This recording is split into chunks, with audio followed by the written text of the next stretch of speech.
नमस्कार साथियों। एक नए वीडियो में आपका स्वागत करता हूं। एक नए सेशन में आप यहाँ पे जो है डिस्कस करने वाले हैं या हम बातचीत करने वाले हैं प्लेटो के बारे में। और प्लेटो के समग्र अध्ययन को आज हम सेशन में पूरा करेंगे।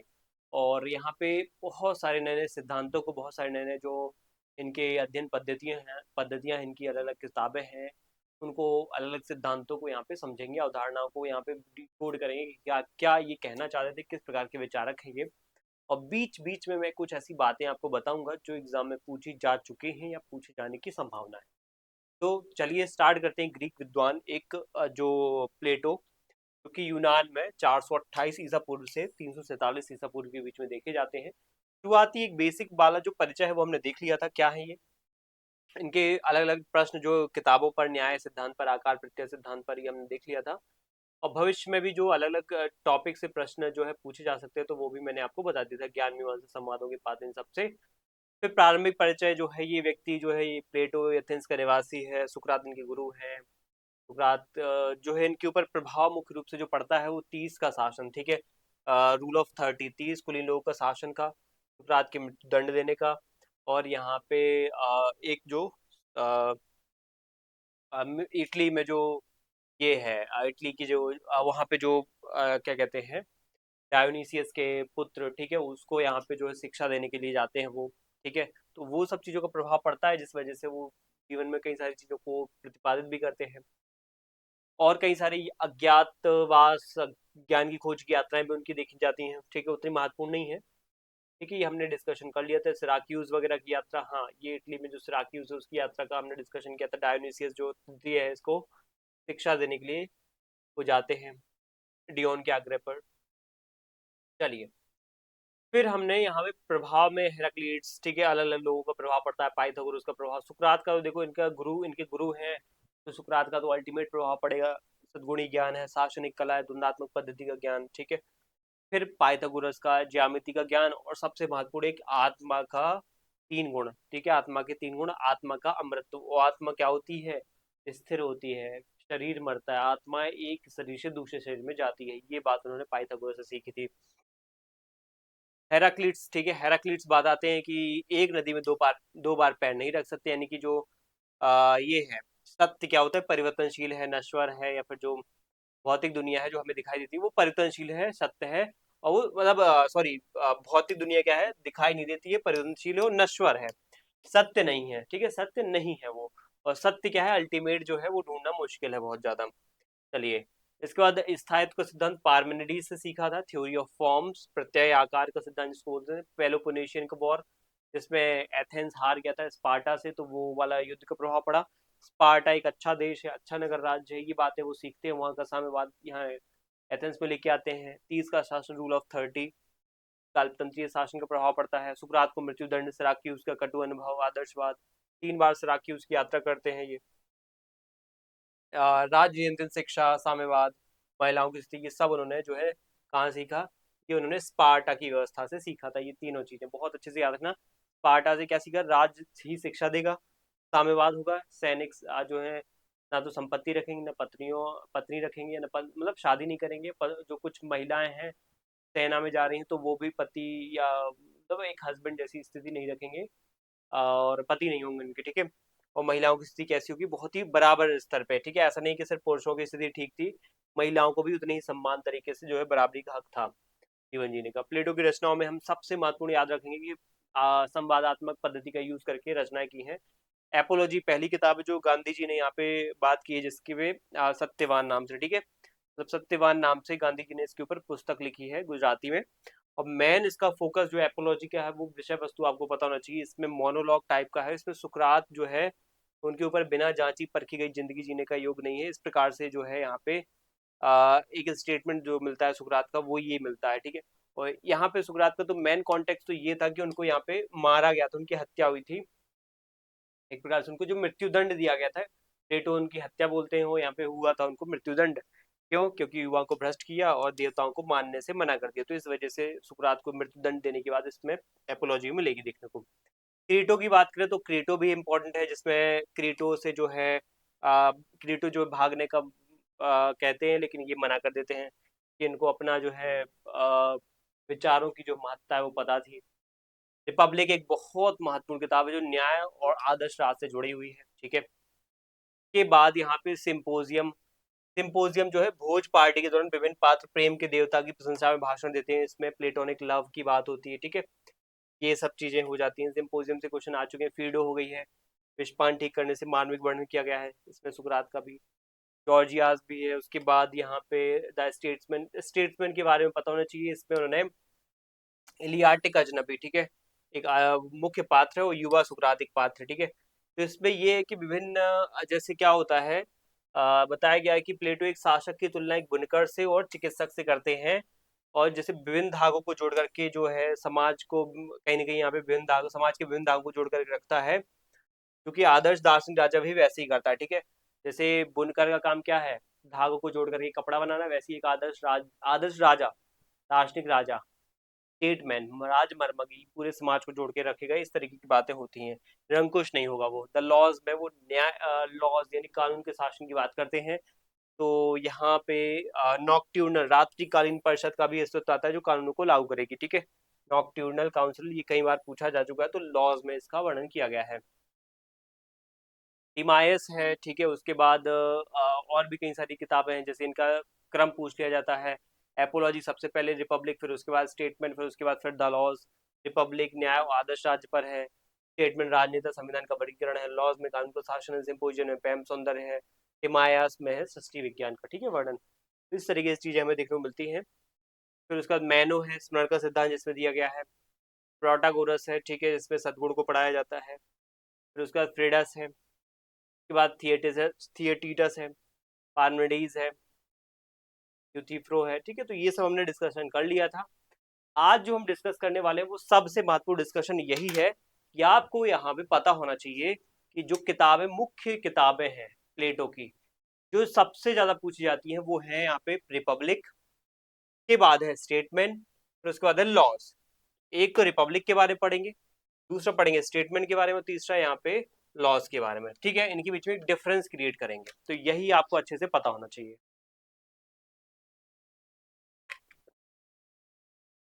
कोई रटना है, याद करना है, जैसे तैसे, एनी हाउ, कोई ऑप्शन नहीं है, ठीक है। देखो, सबसे पहले आधार लेंगे यहाँ पे लेखन का क्रम। अगर आपसे पूछा जाए सबसे पहले लेखन के क्रम के रूप में, तो सबसे पहले रिपब्लिक लिखी थी। अभी हम जस्ट देख के आप मतलब क्रम आपको बता चुके हैं। रिपब्लिक के बाद 10-15 साल बाद ये स्टेटमेंट लिखी, और लॉज सबसे अंतिम पुस्तक है उनकी, ठीक है। हुआ ये, सबसे पहले उन्होंने जब सुकरात की मृत्यु के बाद ये देखा कि यहाँ पे जो है लोकतंत्र बहुत ही घटिया स्तर का है। यहाँ बस कुलीन सोफिस्ट जो सत्ता अपनी बना के रखना चाहते हैं, वो अपनी जो परंपराएं चलने देना चाहते हैं, वो यहाँ पे बना के रखते हैं। कोई भी नया विचार आता है तो उसको यहाँ पे बोल देंगे कि ये कहीं ना कहीं जो है हमारे देवताओं के खिलाफ है, हमारे युवाओं को भ्रष्ट कर रहा है। तो इस तरीके की चीजें बोल करके ये कहीं ना कहीं साबित कर देते हैं, ये सोफिस्टों की सरकार या ये जो लोकतंत्र की सरकार है, कि ये व्यक्ति जो तर्क आधारित बातें कर रहा है, विवेक आधारित बातें कर रहा है, ये गलत है, घटिया है, ये धर्म विरोधी बातें हैं, ये युवाओं को पथभ्रष्ट कर रही हैं। तो इस तरीके से जो लोकतंत्र है वो गलत है। इससे अच्छा क्या होना चाहिए, प्लेटो जब समझते हैं यहाँ पे कि उनके गुरु है सुकरात, उनको दंड दिया गया है, मृत्यु दंड, तो वो इससे जो उनका जो एक भरोसा उठता है, वो ऐसा भरोसा उठता है कि वो एथेंस ही छोड़ देते हैं।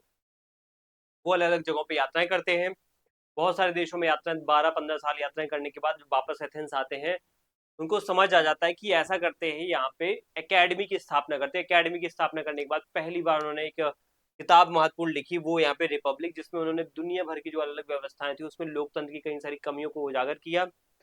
के बाद एक ऐसे दार्शनिक समाज, ऐसे दार्शनिक राज्य की स्थापना या आदर्श राज्य की स्थापना की बात की, जो जहाँ पे ना कोई ऐसा प्रॉपर तरीके से लोकतंत्र होगा, ना प्रॉपर तरीके से कोई तानाशाही निरंकुश तंत्र होगा।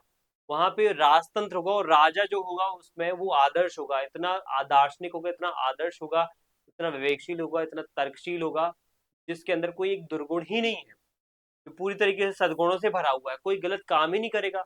उसकी सोच इतनी अच्छी है कि वो गलत काम उसके दिमाग में आ ही नहीं सकता है, बताओ। तो अगर ऐसा राजा बन जाता है, कहाँ पे पहुंच जाता है, राजा के पद पे पहुंच जाता है ऐसा व्यक्ति, जो इतना अच्छा दार्शनिक है, इतना अच्छा गुणी है, के अंदर 1% का यहाँ पे बुराई नहीं है, तो अगर वो राजा बन जाएगा तो क्या आपको फिर कानूनों की आवश्यकता पड़ेगी क्या? नहीं, क्योंकि वो हर वक्त जो बोलेगा अच्छी बात ही बोलेगा। तो ऐसे में क्या हमें कानून की आवश्यकता पड़ेगी? मुझे बताओ, नहीं पड़ेगी। क्या अगर एक ऐसा दार्शनिक राजा जो यहाँ पे एक बात बोलता है वो सबके हित में है, तो वहां पे क्या उसकी बातों को अवमानना करना चाहिए क्या? नहीं करना चाहिए। जो वो बोले वही अपने आप में कानून बन जाना चाहिए। ये बात है वो रिपब्लिक में कहता है प्लेटो। फिर प्लेटो कहता है देखो, जब ऐसा राजा होगा तो फिर बाकी प्रजा भी, क्या पता प्रजा में कोई ना कोई दुर्गुणी व्यक्ति हो, प्रजा से थोड़ी हम यहाँ पे एक्सपेक्ट करेंगे। तो वो कहता है नहीं, प्रजा में भी कई सारे जो लोग होंगे वो कहीं ना कोई गुण से युक्त होंगे। हम जब उनको शिक्षा देंगे तो उनमें से कुछ बहुत विद्वान होंगे, पढ़ेंगे लिखेंगे सभी पढ़ेंगे शुरुआत में तो, लेकिन कुछ बहुत विद्वान होंगे तो वो एक्स्ट्रा जब पढ़ाई करें, मतलब उनको जब ज्ञान जो एक प्रकार से जब उनका टेस्ट होगा, तो उसमें से बहुत सारे लोग ऐसे होंगे शायद फेल भी हो जाए, बहुत सारे होंगे जो पास हो जाए। जो पास होने वाले होंगे उनको हम एक अलग लेवल पे भेजेंगे, और जो फेल हो जाएंगे उनको हम एक कैटेगरी बना के रखेंगे, जिनको हम व्यापार, कृषि, पशुपालन का काम करवाएंगे। ठीक है। जो पास हो गए हैं उनको हम सैनिक और यहाँ पे दार्शनिक वाली कैटेगरी में डालकर जो शिक्षाएं देंगे। फिर से उनका पेपर होगा दूसरी टर्म में, फिर यहाँ पे जो फेल हो जाएंगे उनको सैन्य वर्ग में भेज देंगे। और फिर तीसरी टर्म में जो व्यक्ति पास होगा उसको दार्शनिक स्तर पे मानेंगे। उसका एग्जाम होने के बाद उसमें से ही किसी को एक राजा बना देंगे। तो वो व्यक्ति यहाँ पे कितना सद्गुणी होगा, क्योंकि उसने दार्शनिक का जो एक 30 से 40 साल की शिक्षा है ना वो पास कर ली है। लगभग 30 साल तक की शिक्षा है आपको लेनी पड़ेगी, 30 से 35 साल की, तब जाके वो दार्शनिक वाला एग्जाम आपको क्लियर होगा, अब तब जाके राजा बनोगे। ये प्लेटो की व्यवस्था थी। सबसे पहले फेल होगा उस शिक्षा में वो यहाँ पे कौन बनेगा? ये फेल जो होना, पास होना, ये नॉर्मल शिक्षा नहीं है, ये आपकी गुणों की शिक्षा है। गुणों को परखा जा रहा है बार बार। आपको इतना सभी प्रकार की शिक्षाएं शुरुआत में मिल रही है, लेकिन आपका गुण किस में है, किस में आप बेस्ट कर सकते हो, वो बार बार टेस्ट हो रहा है बीच बीच में। और जो व्यक्ति जिस चीज में बेस्ट कर रहा है या फिर बेस्ट नहीं कर पा रहा है उसको उस हिसाब से कैटेगरी में डाला जा रहा है।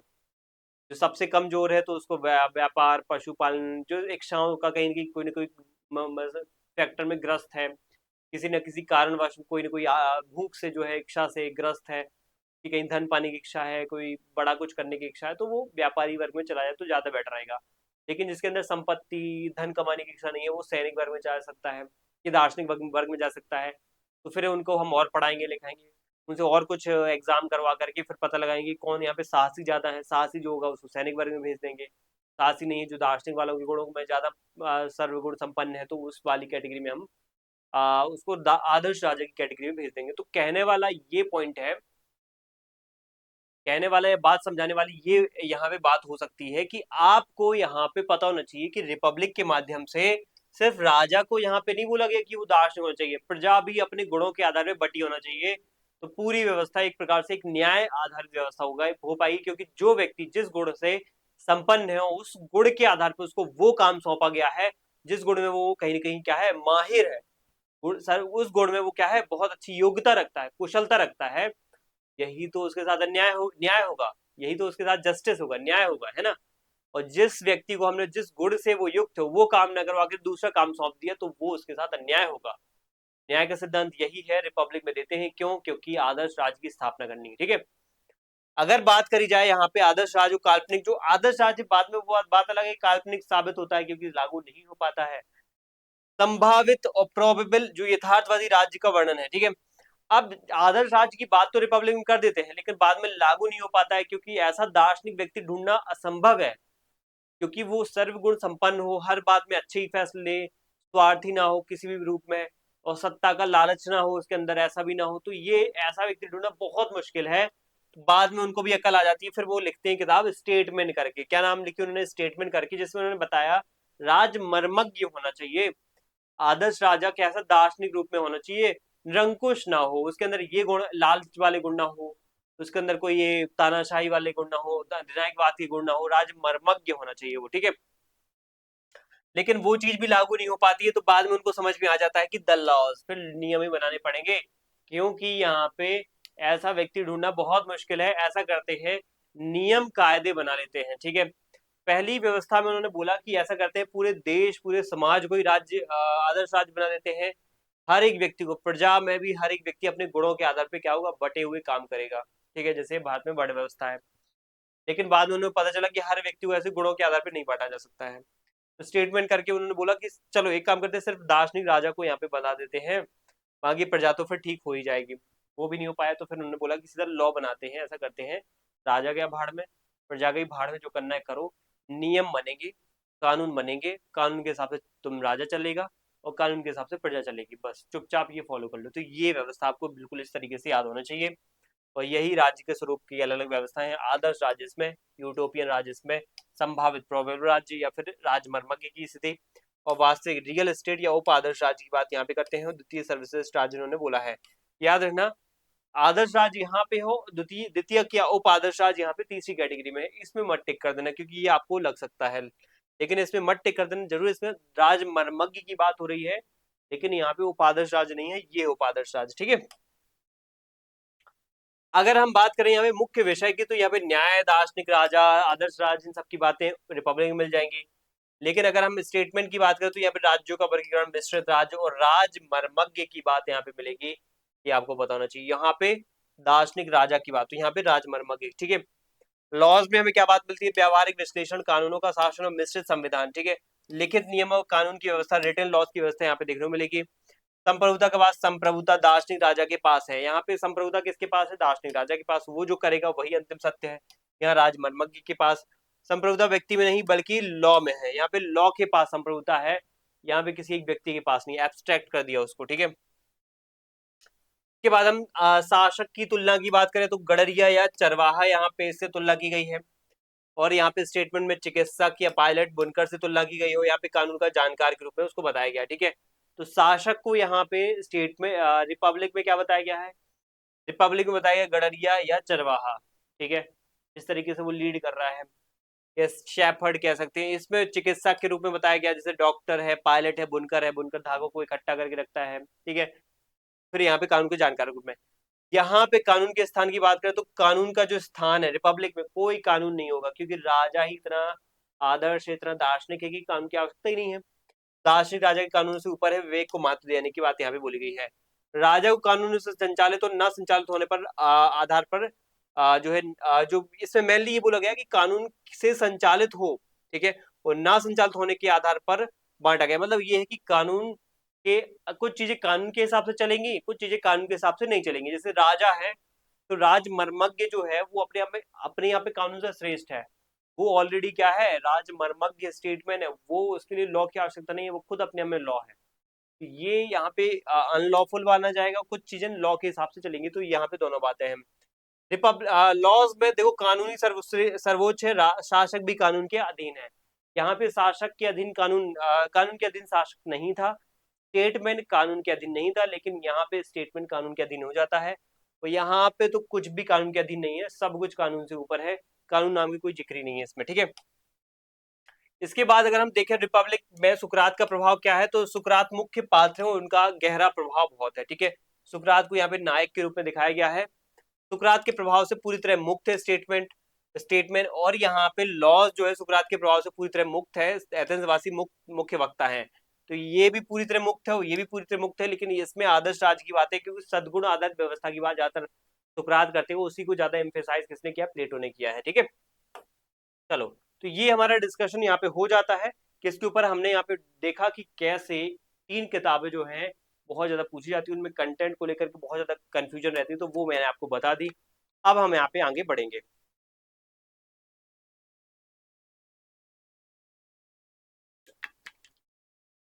चलिए,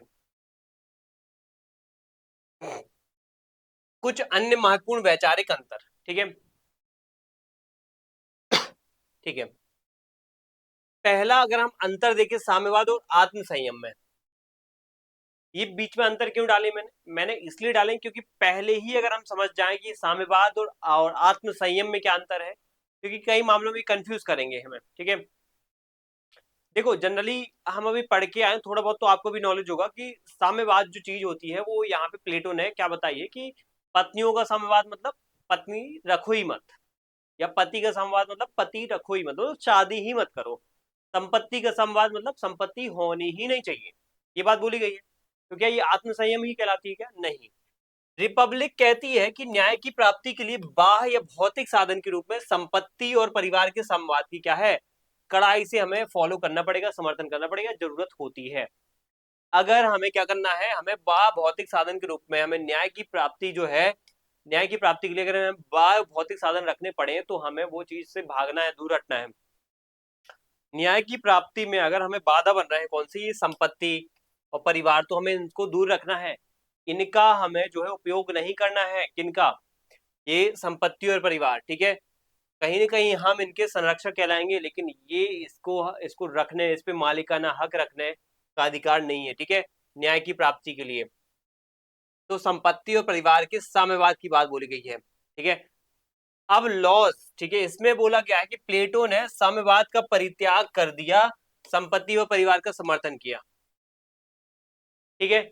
अब यहाँ पे लॉज में बस इतना होता है कि प्लेटो क्या करता है, बस उस साम्यवाद को त्याग देता है और बोलता है ये ठीक है, कोई इशू नहीं है, यहाँ पे संपत्ति मना किया है, यहाँ पे परिवार से भी मना किया है, भौतिक साधन के रूप में बोला है कि ये संपत्ति भौतिक साधन है, ये परिवार भी भौतिक साधन है, इनसे दूर हटो।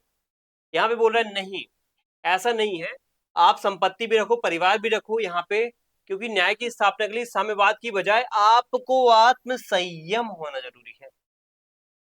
ऐसा नहीं है कि आप हर चीज से दूर हो जाओ तो वो चीज ठीक ही हो जाएगी, परिवार से दूर हो जाओ तो आपको मोह ही नहीं होगा पैदा, आप संपत्ति न रखो तो आपको लालच ही पैदा नहीं होगा, संपत्ति ना रखो शायद ऐसा हो सके और लालच आए, ऐसा भी तो हो सकता है। क्या जिसने जन्म से ही संपत्ति नहीं देखी तो क्या उसको कुछ चीज का लालच नहीं होता है क्या, होता है, आसपास की चीजों से लालच हो सकता है, क्योंकि कुछ व्यापारी लोग संपत्ति में जी रहे होंगे, वही सैनिक वर्ग जो है संपत्ति से कहीं दूर होंगे, क्योंकि वो बड़ी जिम्मेदारी भी निभा रहे हैं। एक सैनिक बहुत बड़ी जिम्मेदारी निभा रहा है, उसके पास कोई संपत्ति नहीं है, और एक व्यापारी वर्ग है उसी समाज में, वो बहुत ज्यादा संपत्ति रख रहा है, तो क्या अंदर से एक ऐसी भावना नहीं आएगी कि हम राज्य की सेवा भी कर रहे हैं लेकिन हमारे पास संपत्ति नहीं है, हम रक्षा काम कर रहे हैं, ऐसे में राज्य कमजोर हो जाएगा। तो उन्होंने बोला कि ऐसा करते हैं, समझ अकल आ गई उनको टाइम पे, उन्होंने बोल दिया साम्यवाद हमें नहीं रखना है, आत्म संयम जरूर रखेंगे, लिमिटेड वे में, ठीक है, संपत्ति परिवार एक लिमिटेड वे में मोह रखेंगे उसका, ठीक है। उसके बाद यहाँ पे शासन की संस्थाएं और शासक का नियंत्रण, ठीक है, ये क्या है, इनके बीच में एक अंतर, वैचारिक अंतर आपको पता होना चाहिए। रिपब्लिक कहती है दार्शनिक शासक, देखो ये कॉन्टेक्स्ट भी यहाँ पे लॉज कहीं रिपब्लिक में बेसिक कॉन्टेक्स्ट में डिफरेंशिएट किया जा रहा है कि रिपब्लिक में जो था वो साम्यवाद था, लेकिन आत्म संयम कहाँ गया है। अगर पूछा जाए संपत्ति और परिवार का साम्यवाद कहाँ था तो रिपब्लिक में, अगर पूछे जाए संपत्ति और परिवार का आत्म संयम कहाँ है तो लॉज में। ये टिक मत कर देना कि वहां पे वो रिपब्लिक में ही था, बात ये बतानी थी। अगर यहाँ पे बात आ जाए शासन की संस्थाएं और शासन का नियंत्रण, शासक का नियंत्रण यहाँ पे, तो क्या होगा, दार्शनिक शासक पर कोई वैधानिक अंकुश नहीं है, इसे बारकर ने प्रबुद्ध प्रबुद्ध निरंकुशवाद यानी इनलाइटेंड टायरनी कहा है। मतलब ये है कि जो रिपब्लिक होती है, इस रिपब्लिक होती है किताब जो इस शासक पर कहती है कि शासक पे कोई नियंत्रण नहीं होना चाहिए, दार्शनिक शासक पर कोई नियंत्रण नहीं होना चाहिए, दार्शनिक शासक खुल्लम खुल्ला जो भी काम करना चाहे कर सकता है, क्योंकि वो दार्शनिक शासक है, क्या है, फिलोसोफर किंग है वो। लेकिन अब बात आती है लॉज में, शासक विधि का संरक्षक है, शासक जो रूलर है, जो किंग है, प्रोटेक्टर है एक प्रकार से, क्या है, प्रोटेक्टर है, एक द गार्जियन है, प्रोटेक्टर है, गार्जियन है किसका, विधि का, कानून का, लॉज का, ठीक है। इसके अलावा यहाँ पे लॉ में एक विशेष संस्था निशा परिषद, नॉक्ट्यूर्नल काउंसिल की बात की गई है। मतलब ये कि अगर जरूरत पड़े तो जो लॉ है वो इम्प्लीमेंट ये करवाएगी, ये संस्था करवाएगी, निशा परिषद यानी कि नॉक्ट्यूर्नल काउंसिल, जो नियमों को लागू करेगी, ठीक है, जो क्या करेगी, नियमों को लागू करेगी, कानूनों को लागू करेगी। हर चीज राजा लागू नहीं करेगा, राजा का काम यहाँ पे ये कि ठीक है आपने कुछ आदेश पारित कर दिया कानून के रूप में, यहाँ पे इसका काम है उसको लागू करवाना, ठीक है, उसको वर्णित करना, आखिर कानून है क्या, क्या ऐसे क्रियान्वित होगा, कैसा क्या उसका वर्णन है, व्याख्या क्या है, तो वो सब जो राज्य के सभी कानूनों को नैतिक जीवन का नियंत्रण करती है, ठीक है। तो नियंत्रण इसके पास है, संरक्षण का काम राजा करेगा, शासक करेगा, तो विधि के ऊपर अलग लोगों की यहाँ पे पास, यहाँ पे क्या है, ताकत है, विधि पे या कानून पे या नियमों पे किसी एक व्यक्ति, एक ताकत का जो है आधिपत्य नहीं है, बटी हुई है शक्तियां, शक्ति जब बटी होती है तो कितनी अच्छी व्यवस्था होती है, ठीक है, किसी एक के तानाशाह बनने की जो है संभावना कम होती है। तो ये रिपब्लिक में अलग व्यवस्था थी, वो यहाँ पे लॉज में अलग व्यवस्था आ गई, ठीक है, कानून को लेकर के। हम एक और बात यहाँ पे देखेंगे, संस्थाओं, शासन की संस्थाएं, शासन की संस्थाएं ये कहाँ मिलता है, रिपब्लिक में, ठीक है, शासन की संस्थाएं यहाँ है, शासक का नियंत्रण यहाँ पे मिल जाएगा, ठीक है, तो ये बात आपको पता होना चाहिए। इसके बाद आता है राज्य की व्यवहारिकता, राज्य की व्यवहारिकता और जनसांख्यिकी। तो रिपब्लिक एक विशुद्ध सैद्धांतिक और दार्शनिक ग्रंथ है। यहाँ पे एक बात आपको पता होनी चाहिए, राज्य की व्यवहारिकता और जनसांख्यिकी की बातें हमें यहाँ पे मिलेंगी, और लॉज ही राज्य की भौगोलिक स्थिति, समुद्र तट से दूर, सटीक जनसंख्या जैसे व्यवहारिक और यथार्थवादी पहलुओं को निर्धारण करता है। ठीक है, तो एक बात हमें रिपब्लिक और लॉज में ये भी पता होनी चाहिए, अगर राज्य की व्यवहारिकता और जनसांख्यिकी के बारे में बातें आए तो आप हमेशा टिक करना लॉज के बारे में, क्योंकि लॉज में ही ज्यादातर बातें बताइए राज्य की व्यवहारिक व्यवस्था क्या होगी, जनसांख्यिकी, वहां पे भौगोलिक जो लोगों का वितरण है वो किस तरीके से है। रिपब्लिक में तो जबकि विशुद्ध सैद्धांतिक, बस सिद्धांत ही सिद्धांत दिए गए हैं, व्यवहारिकता की कोई बात नहीं है। क्या है यहाँ पे, सिद्धांत है, व्यवहारिकता कहाँ है, यहाँ पे। ठीक है, चलो इसके बाद निगमनात्मक अध्ययन पद्धतियों की बात करें यहाँ पे प्लेटो की, अब हम तो उसमें आ जाते हैं। प्लेटो ने क्या है, अलग अलग तरीके से अध्ययन पद्धतियों का उपयोग किया अपने सिद्धांतों के प्रतिपादन में या सिद्धांतों के जो है अध्ययन में। ठीक है, सबसे पहली आती है निगमनात्मक पद्धति। क्या होती है निगमनात्मक, निगमनात्मक को आप ऐसे समझो कि जैसे दार्शनिक या मानक, मान परक, ठीक है, मान परकवादी, नॉर्मेटिव पद्धति भी कहा जाता है इसको। आप एग्जाम्पल के तौर पे ऐसे समझ सकते हो, ठीक है, जैसे हम पहले इसको रीड कर लेते हैं अर्थ को, फिर उसके बाद एग्जाम्पल लेते हैं। एक दार्शनिक या मान परकवादी व्यवस्था कहलाती है। इस पद्धति की मुख्य विशेषता ये कि सामान्य से, ये लाइन आपको बिल्कुल याद रखनी है, या सामान्य से विशिष्ट यानी जनरल टू स्पेसिफिक, यानी एक ऐसी व्यवस्था जिसको नॉर्मेटिव भी कहा जाता है, जो सामान्य से जनरल से स्पेसिफिक की तरफ यानी जनरल टू स्पेसिफिक की ओर चलती है। और इसका अर्थ ये होता है कि सिद्धांत या निष्कर्ष पहले तय कर लेते हैं, उन्हें सिद्ध करने के लिए तथ्य बाद में दिए जाते हैं। ठीक है, ये चीज मैंने बहुत देखी, आजकल लोगों में बहुत ही चीज क्रिएट हो रखी है ना। आप समझो यहाँ पे अगर कोई बात आपको बोल ली जा रही है तो वो पहले ही सोच लेता है। जैसे मैं आपको बोलूं कि हमारे देश में देखो ये कितनी गंदी व्यवस्था है, ये देखो कितना ये है, हमारे मान लेते हैं फॉर एग्जाम्पल के तौर पे हमारे देश में ये रक्षा जो व्यवस्था है बहुत घटिया किस्म की है, या रक्षा को लेकर के कोई प्रयास नहीं हो रहे हैं। ठीक है, पहले ही मैंने क्या है एक सिद्धांत दे दिया, निष्कर्ष दे दिया, अब मैं उसके लिए इंफॉर्मेशन कलेक्ट कर रहा हूँ। अरे देखो वो वहां पे रक्षा के मामले में वो भ्रष्टाचार हो गया, उसका देखो पैसा गबन हो गया, देखो रक्षा के मामले में ये एक बहुत बड़ी धोखाधड़ी, ये देखो ये विमान आना था इसमें धोखाधड़ी हो गई है, ये मिसाइल बननी थी इसमें पैसे का गबन हो गया, धोखाधड़ी हो गई है, ये मंत्री जी ने ये घोटाला कर दिया, देखो रक्षा मंत्री ने ये घोटाला कर दिया। तो पहले मैंने क्लियर कर लिया कि मुझे ये प्रूव करना है कि एनी हाउ मुझे यहाँ पे रक्षा मंत्रालय या रक्षा विभाग और देश की रक्षा व्यवस्था को लेकर के, सुरक्षा को लेकर के मुझे प्रश्न खड़े करने हैं, मुझे कुछ आरोप लगाने हैं हमारे देश की सरकार के ऊपर, तो मैं फिर उसी के आधार पे फैक्ट फैक्ट फैक्ट फैक्ट इकट्ठे कर लूंगा। जनरल चीज पहले डिसाइड कर ली, फिर तथ्यों पे गए। ठीक है, जैसे मान लो एग्जाम्पल के तौर पे और भी कुछ, तुम लोग हो जैसे, है ना, अरे हमारा एग्जाम नहीं निकला, पहले ही फिक्स कर लिया हमारा एग्जाम नहीं निकलने वाला, या मान लो हमारा एग्जाम नहीं निकला, फिर ढूंढेंगे अरे वो उस दिन पता नहीं क्या हो गया, उसके एक दिन पहले पता नहीं इतना ज्यादा हेडेक हो रहा था, मैं पढ़ ही नहीं पाया, तो फिर मेरी वो एकदम कंसंट्रेशन नहीं बन पा रहा था, रिवाइज नहीं कर पाया वो लास्ट के 2-3 दिन, वरना मेरा अच्छा ही जाता एग्जाम। ठीक है, फिर एक और फैक्ट निकालेंगे, अरे पता नहीं उस दिन मैं थोड़ा सा जो है सुबह नाश्ता वास्ता नहीं कर पाया प्रॉपर तरीके से, वरना बहुत अच्छा कंसंट्रेशन बनता और मैं पूरा करके आता एग्जाम।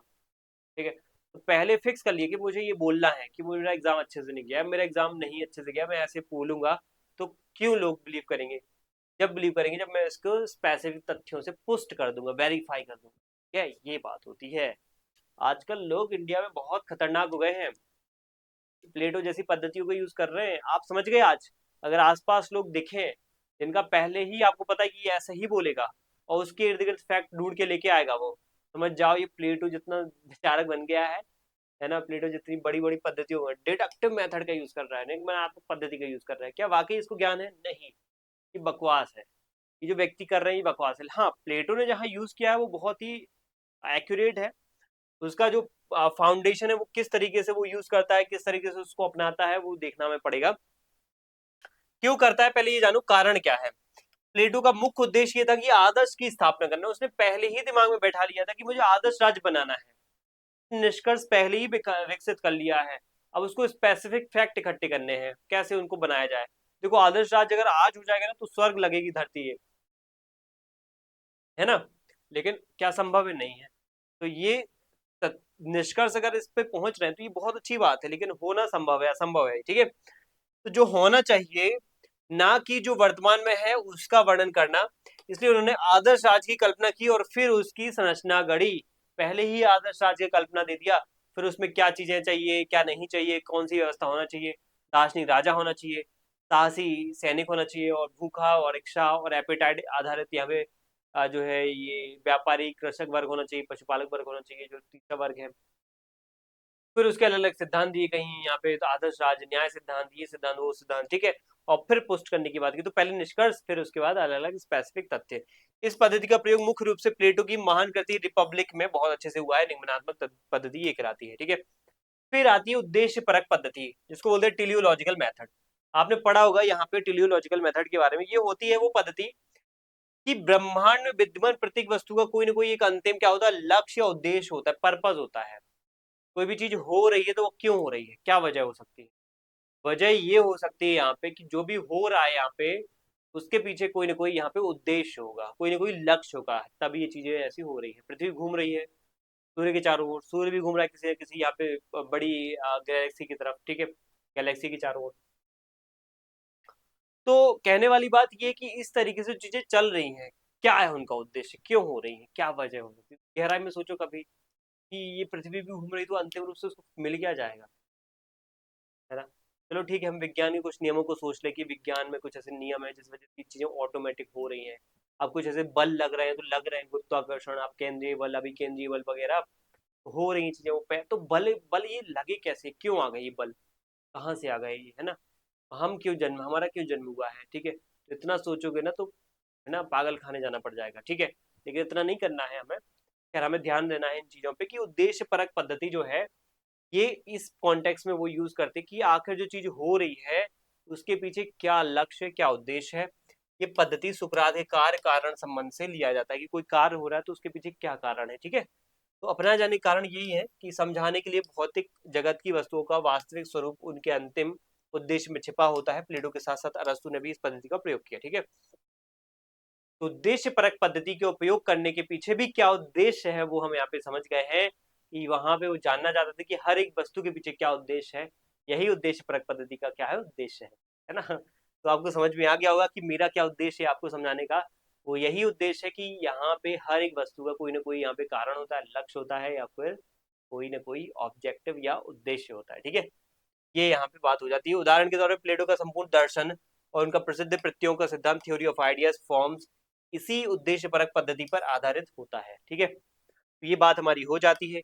इसके बाद आता है सदृश्यानुमान या अनुरूपता पद्धति, एनालॉजी मेथड। इस पद्धति में वस्तु या विचार को किसी दूसरी वस्तु से जोड़ करके दोनों के बीच में समानता के आधार पर तर्क दिया जाता है। मतलब ये है सादृश्य मूलक या अनुरूपता, मतलब ये है कि जैसे एक वस्तु है उसको दूसरी वस्तु से तुलना करो। अरे ये वस्तु ऐसी है तो ये वस्तु ऐसी क्यों है, तो भी ऐसे हो जाना चाहिए ना। अच्छा ये वस्तु इतनी है, इतनी अच्छी दिख रही है तो ये थोड़ी गंदी दिख रही है, तो इसको भी इसके अच्छा, इसके जितना अच्छा कर लो। ये क्या है, तुलना है, सादृश्य, मतलब उसके दृश्य, उसके आकार को देख करके। अपना जाने कारण ये कि अमूर्त और जटिल दार्शनिक विचारों को सरल और व्यवहारिक और रोजमर्रा के दृष्टांतों के माध्यम से स्पष्ट करने के लिए हम इस पद्धति का उपयोग करते हैं। आत्मा और राज्य के तीन वर्गों को धातुओं के स्वरूप बताना, इसका सबसे बेहतरीन उदाहरण है दार्शनिक राजा को स्वर्ण यानी गोल्ड, सैन्य वर्ग को चांदी और उत्पादक वर्ग को तांबा कॉपर के समान यहाँ पे बताना है। इसके अतिरिक्त यहाँ पे शासक वर्ग की तुलना गडरिया, चरवाहा, चिकित्सक, पायलट और बुनकर से करना इसी पद्धति का ये हिस्सा माना जाएगा। तो आई बात समझ में आपको। तो हमारी बात यहाँ पे ये इंक्लूड कंप्लीट होती है कि आप जब भी कोई भी सिद्धांत दो, ठीक है, जब भी आप भी कोई भी सिद्धांत दो तो आप उसको किससे कंपेयर करके दे रहे हो, किससे तुलना करके, किससे सादृश्यता दिखा के दे रहे हो, वो मैटर करेगा। तो ये चीज है। जैसे यहाँ पे ये प्लेटो क्या करता है, आत्मा और राजा के तीन वर्गों को धातुओं के समान, ठीक है, कहीं उसको स्वर्ण के समान, ठीक है, कहीं जैसे राजा को स्वर्ण के समान, सेना को यहाँ पे जो है चांदी के समान, उत्पादक वर्ग को यहाँ पे तांबे के समान, यहाँ पे तुलना करके बताता है कि इनकी जो इम्पोर्टेंस क्या है, इनकी महत्ता क्या है, ये बता देता है वो धातुओं के माध्यम से, ठीक है। इसको बोलते हैं एनालॉजी मेथड। और चौथी है द्वंदात्मक, जो कि किससे सीखी है, सुकरात से सीखी है। वो सबसे महत्वपूर्ण, द्वंद करो, ठीक है, क्या पैदा करो, द्वंद करो, वाद करो। वो सामने वाला जो करेगा फिर वो क्या करेगा, प्रतिवाद करेगा, यानी कि वाद होगा, ठीक है, वाद होगा, फिर क्या होगा, प्रतिवाद होगा, और फिर प्रतिवाद के बाद क्या होगा, संवाद होगा। ठीक है, अंतिम रूप से संवाद ही आएगा, ये बात हमें पता होना चाहिए। ये वो पद्धति है जिसमें आपसी तर्क, प्रश्नोत्तर और संवाद के माध्यम से विरोधी विचारों की टकराहट करा कर अंतिम सत्य तक पहुंचा जाता है। मतलब ये है कि अगर आप यहाँ पे एक विचार दे रहे हो, मान लो एक आपने थॉट आपके दिमाग में आया, आपके मन में आया, ठीक है, अगर आपने वो थॉट रखा अपना, ठीक है, आपके मन में कोई थॉट आया, आपने रखा, सामने वाले को थॉट से कोई और अच्छा थॉट आया, कोई और अच्छा विचार आया, तो वो विचार भी यहाँ पे क्या होगा, उसको लगेगा कि मैं बोल दूं। आपने विचार रखा, सामने वाले ने उससे अच्छा विचार रख दिया, आपने सोचा कि यार ये तो विचार अच्छा रख दिया इसने, क्या करूं क्या करूं, अब इसका काउंटर करना पड़ेगा। तो आपका विचार कुछ समय तक सत्य था, अंतिम अंतिम सत्य था आपका विचार, लेकिन जैसे ही उसने अपना एक नया अच्छा विचार दिया, आपसे श्रेष्ठ विचार दिया, तो उसका विचार अंतिम सत्य कहलाएगा, आपका विचार नहीं कहलाएगा। कल के दिन मान लो आपने बहुत मेहनत की, आपने पढ़ाई लिखाई की, फिर भी आपने बहुत कोशिश की, आपने या फिर किसी थर्ड पर्सन ने आकर के उसके विचार को यहाँ पे काउंटर कर दिया, तो वो विचार जो है, उसका विचार जो है यहाँ पे धराशायी हो जाएगा, उसका विचार अंतिम सत्य नहीं कहलाएगा। फिर जो विचार, जो तीसरा विचार आएगा वो संवाद कहलाएगा, यानी कि वाद, प्रतिवाद, फिर जो तीसरा आया उसकी इस प्रतिवाद के खिलाफ जो आया वो होगा संवाद। ये कॉन्सेप्ट हीगल भी यूज करते हैं बाद में, कार्ल मार्क्स भी यूज करते हैं, सुकरात प्लेटो ने तो की ही है। ठीक है, तो पता होना चाहिए। इससे क्या होता है, कभी कभार हम अपने अंतर मन के विचारों के माध्यम से ही अंतिम सत्य तक पहुंच जाते हैं। सुकरात तो यही कहते हैं कि एक व्यक्ति के अंदर ही ज्ञान भरा हुआ है, बस उसको बार बार कहीं ना कहीं कुरेद कुरेद कर निकालने की जरूरत है, आवश्यकता है। ज्ञान कहीं बाहर नहीं है, ज्ञान आपके अंदर है। कैसे निकलेगा, आप वाद प्रतिवाद करो, जितना डिस्कशन करोगे। पहले पुराने जमाने में क्या होता था, शास्त्रार्थ होते थे, ठीक है। अब होता है क्या, डिबेट, आजकल के डिबेट चल गए हैं, होता क्या है, गाली गलौच होता है वहां पे। तो गाली गलौच अर्थ हो रहा है वो, ठीक है, शास्त्रार्थ नहीं हो रहा है वो, ठीक है। वो अलग चीजें चल रही हैं हमारे टीवी चैनलों पे, उनको तो बंद ही कर दो देखना। ठीक है, आप कहीं ना कहीं यूट्यूब पे जो है बड़े अच्छे अच्छे जो यूट्यूब चैनल है उनको आप फॉलो कर सकते हो। बाकी हमारा ये कंटेंट है, किताबें हैं, आप उनको पढ़ो, ज्यादा बेटर है। तो कहने वाली बात है कि अब नहीं होते शास्त्रार्थ, क्योंकि शास्त्रार्थ से भी शास्त्रों के बीच में जब भी ऐसे टकराहट, दो लोगों के बीच में टकराहट होती है, तो एक तीसरा विचार पैदा होता है जो उनसे भी श्रेष्ठ होता है। कल के दिन फिर उसमें भी कोई काउंटर कर दे तो फिर वो चीज भी कहीं ना कहीं धराशायी होकर के वो अंतिम सत्य कहलाएगा जो तीसरा आया है। ठीक है, तो इस तरीके से चीजें क्या है, द्वंद्वात्मक पद्धति में चलती हैं। अपना जाने के पीछे कारण ये है कि सोफिस्ट विचारकों का मानना था कि कोई परम सत्य नहीं हो सकता है। ठीक है, सोफिस्ट कहते थे कि कोई परम सत्य नहीं है, जो जिसको अच्छा लगता है वही सत्य है, सोफिस्ट कहते थे। बात एक प्रकार से आपको भी सही लग सकती है, हाँ सर सही बात तो है, जो जिसको जो बेटर लगेगा वो उसके लिए बेटर है, सही है, उसके लिए सत्य है वो बात। नहीं, देखो कई सारी चीजें क्या होती है, सत्य चाहे वो उसके लिए बेटर हो या ना हो, वो उसके लिए अच्छी होंगी। जैसे मैं बोलूँ यहाँ पे, फॉर एग्जाम्पल के तौर पे, एक व्यक्ति है, उसको भूख लगी है, ठीक है, तो वो दो विचार अपने दिमाग में ला सकता है, या तो मैं चोरी कर लूँ, चोरी करके पैसे कमाऊं, पैसे कमा के घर में खाना वाना लेके आऊं, खाऊं, ठीक है, अपने बच्चों को भी खिलाऊं। दूसरा है वो मेहनत करने का भी प्लान ला सकता है, ठीक है। अब क्या पता उसको मेहनत बार लगे कि अरे 1 महीना करना पड़ेगा तब 10,000 रुपये 15,000 रुपये मिलेंगे। अरे इधर तो बगल के पड़ोस में एक व्यक्ति है जिसके हमें रोज थोड़ा बहुत अदर उधर मिलने जाता हूँ, क्या पता उसके यहाँ डाका डाल दूं, 2-3 लाख रुपए तो ऐसे ही आ जाएंगे, एक रात में ही आ जाएंगे, क्या फालतू ये सब मेहनत करके। तो ये ज्ञान क्या है, घटिया ज्ञान है, गलत ज्ञान है, ये उसको गलत दिशा में ले जाएगा। उसके लिए जरूर ये सत्य हो सकता है, ये अंतिम सत्य हो सकता है, अच्छा जो है तरीका हो सकता है, लेकिन सबके लिए नहीं है। सोफिस्ट ऐसा मान के चलते हैं, ठीक है, ये बात सही है क्या, बिल्कुल सही बात है। और हाँ एक और बात बोलेंगे, हाँ ठीक है, सोफिस्ट ने तो एक बात बोली थी कि सबका ज्ञान जो है अलग अलग होता है, ठीक है।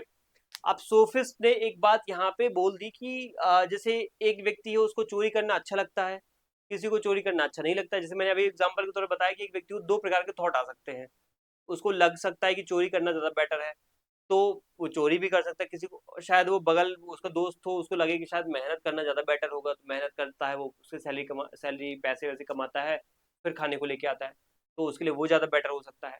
तो यहाँ पे हमें ये समझना पड़ेगा, सोफिस्ट तो कह रहे हैं कि ये दोनों लोग सही है यार, जिसको चोरी करना अच्छा है लग रहा है तो चोरी करे, क्या दिक्कत है। और ये व्यक्ति कह रहा है इसको मेहनत करे पैसे कमाना, तो ये इसको अच्छा लग रहा है, तो ये उसके लिए ठीक है।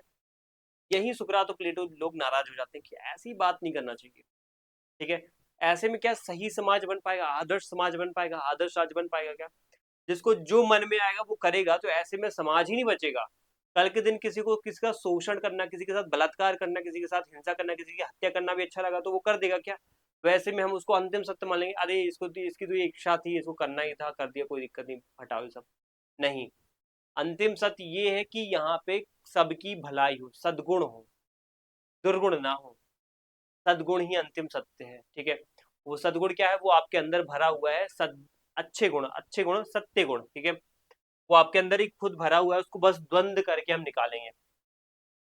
सोफिस्ट विचारकों का मानना है कि कोई परम सत्य नहीं है, संशयवादी दृष्टिकोण कहलाता है इसको। ठीक है, यानी कि हर चीज पे संशय रहता है कि ये चीज इनके लिए सत्य है, ये इनके लिए सत्य है, अलग अलग है। ठीक है, प्लेटो और सुकरात कहते हैं कि द्वंदात्मक पद्धति का प्रयोग इसी संशयवाद को खत्म करने के लिए, खारिज करने के लिए उन्होंने किया, और विश्व जनीन सत्य यानी यूनिवर्सल ट्रुथ और परम सत्य एब्सोल्यूट ट्रुथ की खोज के लिए उन्होंने किया था। तो याद रखना कि संशयवादी दृष्टिकोण, संशय क्या होता है?